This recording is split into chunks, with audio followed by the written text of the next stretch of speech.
लवकरात लवकर माझ्या शेतकऱ्याला पीक विम्याची कशी रक्कम मिळेल, कारण शेवटी केंद्राने केंद्राचा हिस्सा जमा केलेला आहे, राज्याने राज्याचा हिस्सा जमा केलेला आहे, शेतकऱ्याचा थोडा पोर्टलचा विषय असल्यामुळं या बाबतीमध्ये लवकरात लवकर शेतकऱ्याला पीक विम्याची रक्कम मिळेल हा प्रयत्न माझा आहे. अवकाळी पावसाच्या बाबतीत शेतकरी आधीच हवालदिल असताना सरकारकडनं सुद्धा म्हणावा तितका पाठपुरावा झाला नाही, प्रचंड उशीर झालेला आहे. अवकाळी पावसाच्या बाबतीमध्ये आपल्याला सगळ्याला माहिती आहे की या राज्यामध्ये खूप मोठी शेतकऱ्यांना मदत पाठीमागं सुद्धा या राज्याचे मुख्यमंत्री देवेंद्र फडणवीस साहेब असतील, एकनाथजी शिंदे साहेब असतील आणि दिवंगत उपमुख्यमंत्री जो एक शेतकरी एक नेता होता ते अजितदादा पवार साहेब असतील, त्या सर्वांनी स्वतः बांधावरती जाऊन आमच्या सगळ्या मंत्र्यांनी बांधावरती जाऊन शेतकऱ्यांचं नुकसान पाहिलेलं आहे. शेवटी शेतकरी अडचणी शेतकऱ्यांना कशी मदत होईल, शेतकऱ्यांना कसं सहकार्य होईल ही भूमिका आमच्या सगळ्यांचीच असल्यामुळं ठीक आहे पाठीमाग काही गोष्टीला उशीर झाला असेल, पण जास्तीत जास्त रक्कम देण्याचा प्रयत्न आमचा राहिला आहे. काही गोष्टी चुकीमुळे काय थोडं अडचणीमुळे काय राहिलं असेल, पण रक्कम बऱ्यापैकी आमची शेतकऱ्याला त्यावेळेस अतिवृष्टीच्या काळामध्ये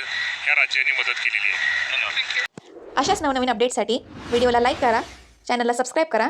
सर्व शासकीय योजनांची अचूक व वेगवान माहिती फक्त विसावा या आपल्या चॅनलवर.